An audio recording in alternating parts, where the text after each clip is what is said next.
É muito comum as pessoas dizerem que não conseguem ouvir a voz de Deus. Ou, em alguns casos, as pessoas dizem que não conseguem identificar a voz de Deus. E quando tem um sentimento de que creem que talvez seja Deus quem está falando, tem medo de fazer aquilo porque não tem segurança. E deixam de fazer aquilo que sentiram ser a voz de Deus. Hoje eu quero estudar com você, ou pensar um pouco a partir da vida do profeta Jeremias. Eu tenho para mim o profeta Jeremias como um exemplo de alguém que era flexível à voz de Deus. E existia uma razão por isso. Ele era obediente. Tudo que vinha da parte de Deus para ele, ele fazia, por mais simples que fosse, por mais difícil que fosse, por mais esquisito que parecesse. Jeremias era alguém flexível à voz de Deus.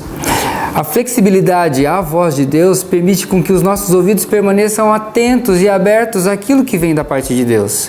E eu peguei aqui alguns exemplos bem simples da vida de Jeremias para você entender como que existia essa flexibilidade do profeta para a voz de Deus.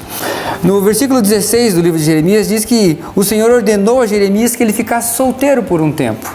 Diz o texto, não se case e não tenha filhos nesse lugar. E ele obedeceu a Deus.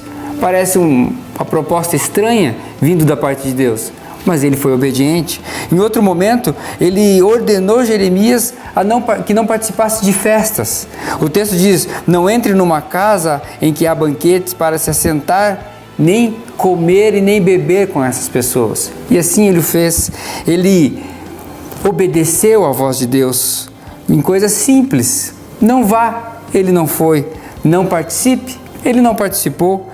Teve um outro momento que Jesus ordenou a Jeremias que ele intercedesse pelo povo, e assim ele o fez. O Senhor ordenou que ele fizesse algo até ridículo. Você vai encontrar no texto que ele precisou colocar uma canga de madeira e andar pelas cidades, e lá ele era apontado como um estranho. Mas ele foi obediente à voz de Deus. Você quer ouvir a voz de Deus? Você quer ser flexível à voz de Deus? Seja obediente ao fácil, ao difícil e até ao estranho que Deus pedir para você. Mas seja flexível à voz de Deus. Deus te abençoe.